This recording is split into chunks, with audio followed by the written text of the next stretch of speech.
Welcome home. We are WNST, Tassel, Baltimore, AM 1570. We are Baltimore positive. We're getting the Maryland Crab Cake Tour back out on the road through the holidays. All of our sponsor locations, as well as some new friends, including Mamas on the half shell in Owings Mills last week. All of it brought to you by friends at the Maryland Lottery. I have Raven scratch-offs to give away throughout the holidays. Well, I'm sure we'll have some ho-ho peppermint ones to give away come Thanksgiving time. Also, our friends at Liberty Pure Solutions putting us out for the Oyster Tour. 1-800-CLEAN-WATER if you have well water or you need plumbing services. This guy has been servicing Denver sports fans for many, many years. He writes books, which I like and I do as well. He has written a book on one of our favorite people here to not like for a period of time, which is John Elway. We got the better of him once in a while, the Mile High Miracle. There were some things in there. Mike Klis has been doing sports out in Denver for a long time. He's on the television. He's an author. He even spends time with Brandon Stokely from time to time. Always good to have you back on. Surprising the Broncos in the position they're in. Helps you sell more books, Mike. I agree. If everybody's in a good mood and good spirits, team winning. It's funny. I'm not super surprised that this team is 5-3, given the opponents they've defeated. Sean Payton, when you're around Sean Payton, he makes that team tough. You could see him change the culture and make this a tougher team. Kind of like what Harbaugh does. The Ravens every year, regardless of their talent, overall talent on their roster, talent at the skill positions, they're a tough team on both sides of the ball up front. And that's what the Broncos are. The strengths of this team are their defensive line, number one, and offensive line, maybe number two. So that's where it kind of all starts. Their defense is keeping them in games while Bo Nix figures it out. And he's starting to figure it out, by the way. He played real well last week. And we'll see what they do here. I think they're going to give the Ravens a very, very competitive game because their defense is going to keep them in it. Their defense is a top 5 defense, and they're going to keep them in every game. And Bo and the offense only needs a couple drives, so we'll see. But this is a nice test for them to go into Baltimore, and after that, it's at Kansas City. So back to back, it's kind of a gauntlet there. We'll see how real this team is. Well, you mentioned their defense, and the Ravens provide challenges for every defensive coordinator, and it's the guys like Jim Schwartz last week that have seen it a lot, been around a lot, prepared for it several times. His players in division prepare for it. I would think you give Mahomes more hell just because you see him a little more often, give a little bit of a better chance. I would say for your defense, seeing Derrick Henry going and the Sure. ball's in the mesh point. Lamar's going to take it. Derrick Henry's going to, or Lamar's going to throw it. There's just a lot of things to prepare for defensively that you just don't see on a week-to-week basis. Yeah, and one time the defense has not looked good this year, and it was only really one time, was against the Los Angeles Chargers, who kind of ran it down their throat for 2.5 quarters. And that game was at Empower Field at Mile High in Denver. Jim Harbaugh knows how to run the ball too, and they didn't have a Derrick Henry, and Justin Herbert doesn't run. He did early in his career, but he doesn't anymore. He does not run as a quarterback, probably because he's been banged up. But you're right; that's going to be a big challenge for the Denver defense this time. They have not faced an offense like the Ravens have, that big dual threat of Lamar and Derrick Henry. So. And now, you got your receiver core just got pumped up. So I'm not sure if Deontay is going to be able to know what route he's running on Sunday this soon. But he's a heck of a talent, and good for the Ravens to improve their team there. Yeah, Deontay Johnson. We had that out on the WNST text service. Good plug for that. 410-821-9678. If you want to join, just text join or WNST and you get on that. That's sort of new and improved and brought to you by Cole Roofing as well. Mike Klis is joining us here. He's with 9 News out in Denver, Colorado. The Dion thing is its own animal out there, right? And everything that's going on with the Buffaloes. But the Broncos and bringing in Payton and not Peyton Manning, Sean Payton. Yeah. And more than that, 3 coaches, 5 quarterbacks into this since Peyton Manning. trying to find something that feels like continuity and feel like maybe some hope for some Bronco fans because it sort of bottomed out. I mean, I was shocked to hear every team in the league's made the playoffs since the Broncos won the Super Bowl. And there's a except for point the where, Jets.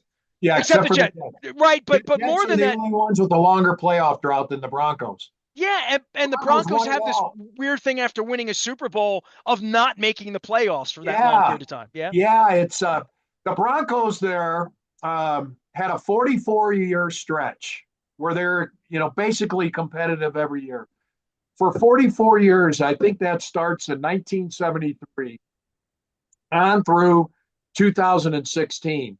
They had more Super Bowl appearances, 8, than they had losing seasons, 6. So that's a heck of a run. That is a run. I think possibly the Steelers were the only one that had a better run over a 44-yard period. And then all of a sudden, like you said, the bottom fell out. Gary Kubiak got sick. That was big because he kind of believed in Paxton Lynch.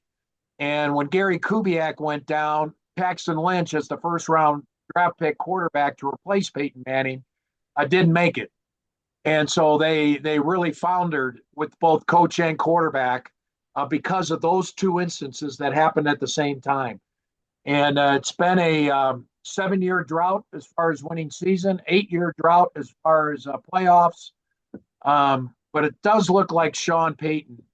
I'm not sure how talented the roster is with the Broncos. Everyone says the talent isn't that great, but Sean Payton, there's a reason why he won as much as he did in New Orleans. I mean, he comes from that Parcells, Belichick.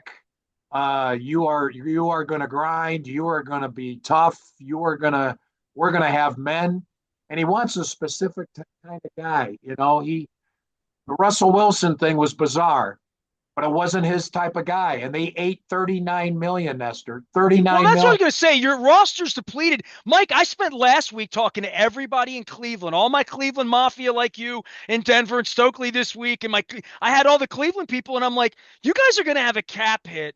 And if Winston can play a little or they can get some kind of quarterback play, but the cap hit's unprecedented that your franchise has, and Cleveland's Yeah. going to be, more than that. Yeah. The Broncos took 53 million.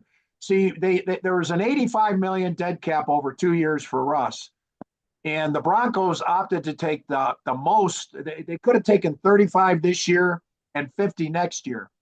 They decided to take 53 this year and what is it, 32 next year. So basically, they were sending the message that they're going to rebuild this year. And but the strange thing happened. Sean Payton believed they were going to be better without Russ. They were going to be a better team by subtraction of Russ Wilson. And here's Russ dealing with the Steelers so far. It just wasn't, Russ is still good. Sean Payton is good, but they didn't come together. They didn't mesh. Sean Payton didn't want him. He wanted Bo Nix. He went after Bo Nix. Um, right now it looks like they're going to be together 10, 12 years. I doubt it. I'm not sure how long Sean Payton's going to be at this, but it's going to be a few more years. And we'll see how far those two can go because they're starting to click.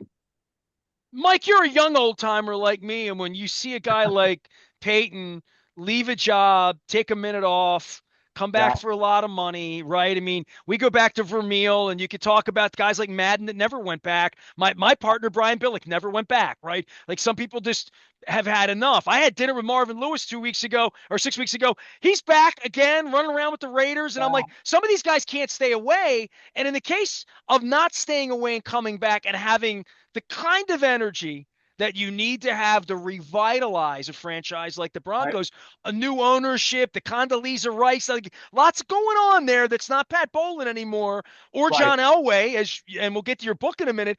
But the Peyton thing, as a media guy, when you hear that, you're like, well, I don't know. I mean, if something Yeah, happened here and they hire Belichick here to run the Ravens next year, I'd say, does he want it? Do you really want to do it? Because you have to really be vested to take this job. I agree. And, ideally, you want the hungry Sean Payton, who's just starting off, who went to New Orleans after Hurricane Katrina and kind of rebuilt that franchise from the ground up. And in New Orleans, he's the mayor. They didn't boo him when he came out to the field 2 weeks ago when the Broncos played him on Thursday night, which you thought they would have booed him because he did leave New Orleans, wanted a year off. He never was going to retire. His intention was to come back in a year or two in the right situation.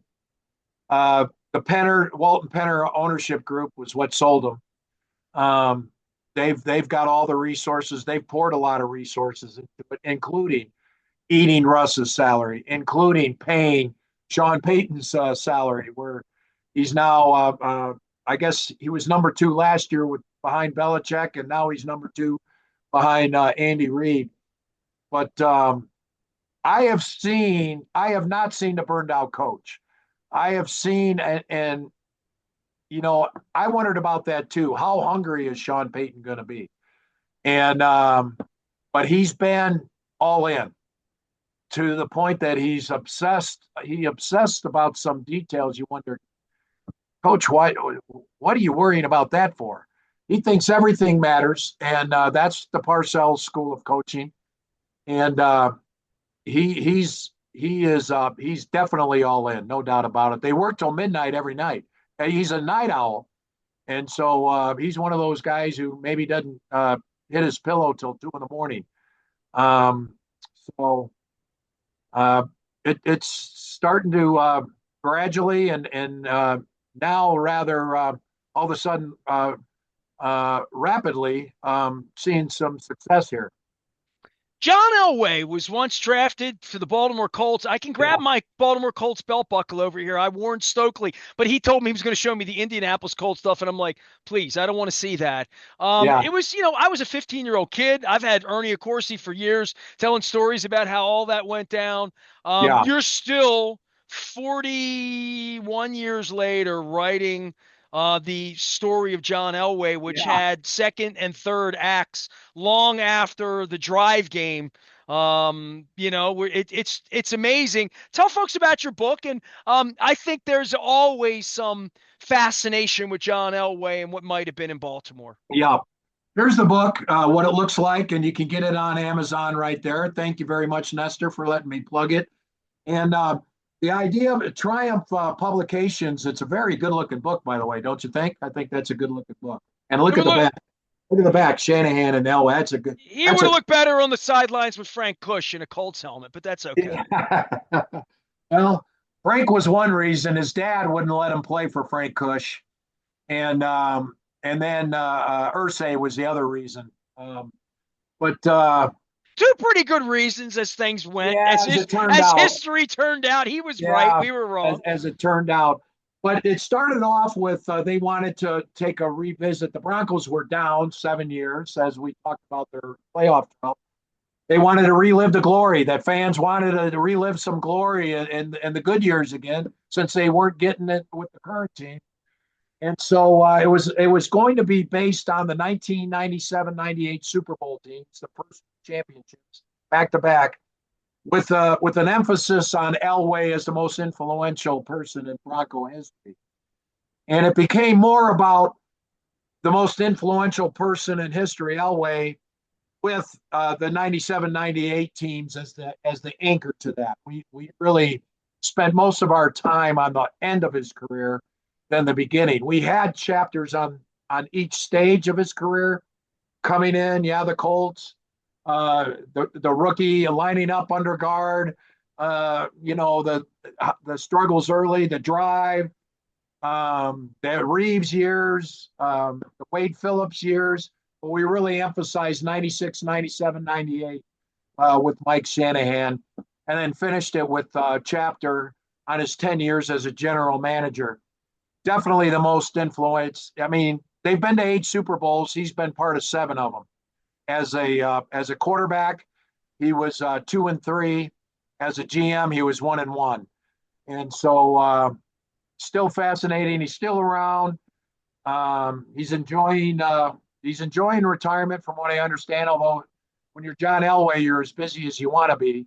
And he seems to be everywhere. Not quite like Peyton Manning, but he seems to be everywhere.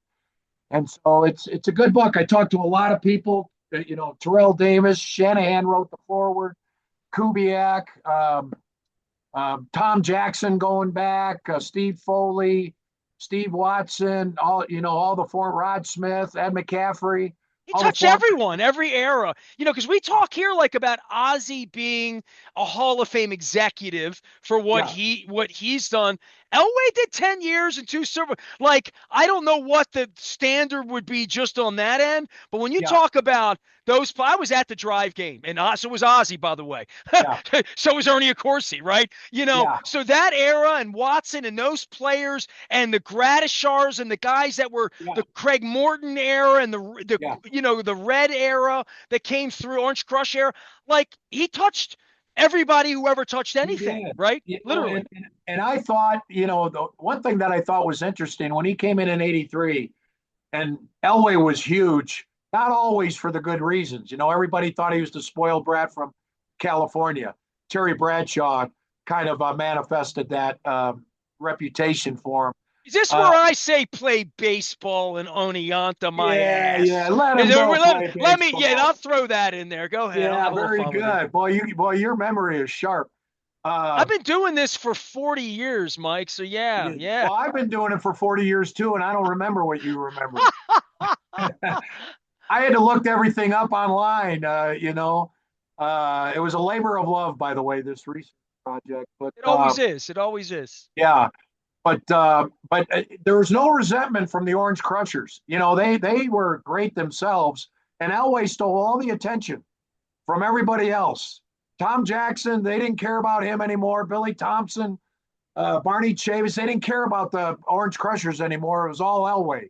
And Tom Jackson said there's no resentment because they hadn't won a Super Bowl. And Elway, when as soon as they saw him fire the ball in practice, they said, we're going to win some Super Bowls. Now it didn't happen with the Orange Crushers. It happened later in his career when Mike Shanahan came in and refined his game and got a running game for him. He got Terrell Davis for him and that Alex Gibbs zone blocking system. That Shannon And, Sharp guy could play a little bit too. yeah, he was Hall of Famer for. He had a couple good years in Baltimore too. I mean, he didn't fall off for you guys. We won Uh, the Super Bowl the minute he got here. that's right. I'm just saying. Goose never wanted to hear that. Even Woodson, Ray, but Yep. there was the straw that stirred the drink. Still does in media, Him and right? Stokely, man. Him and Stokely. Um, so yeah, it was great. It was great reliving all this. I had a long breakfast at the Perfect Landing restaurant at Centennial Airport with John and rehashed everything. It was funny. One story in the book is Ernest Biner, when he was the coach of Washington, then Redskins. He was at a blackjack table with John in Lake Tahoe for that celebrity golf tournament. And Biner says to John, they're at the same table, man, I thought we had you. And John goes, what? He goes, I thought we had you. He goes, what do you mean? He said, Washington, we had you traded for you. Dan Reeves and Elway had so fallen apart in their relationship that Reeves was trading him to Washington. I think he wanted Tommy Maddox to come in, and Elway would have been fine with it. Mark Rippon won the Super Bowl with the Redskins that year, but Pat Bowlen nixed it. Pat Bowlen nixed the trade, and it was good for the Broncos that he did because there were many more good years for Elway. And when Maddox went 0-4, when Elway got hurt, Bowlen realized Elway was more important than Dan Reeves, and so Reeves got fired, and he wanted Mike Shanahan. That took a couple of years, but it all worked out in the end for Elway. It used to be you always want to go out on top.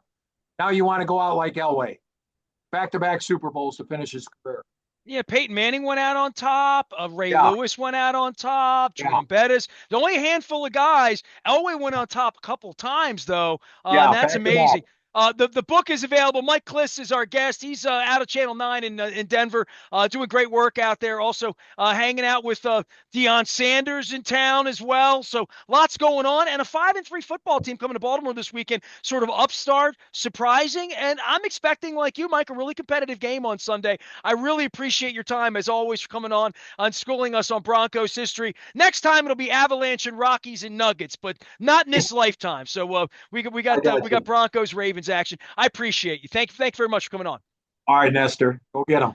Go get those Elway years out there. It was the Elway. Was it minutes or days or moments? I don't know how long he was a cold. It was about a minute and a half. It felt like till Tiger Bob got on the phone and sent him off for Chris Hinton back in the day. Um, uh, oh man, Mike Pagel, where have you gone, Mike Pagel? I just missed Burt Jones. I am Nestor. We are WNST AM 1570 Towson, Baltimore, and we never stop talking Baltimore history and Baltimore positive. Go get him, Ravens.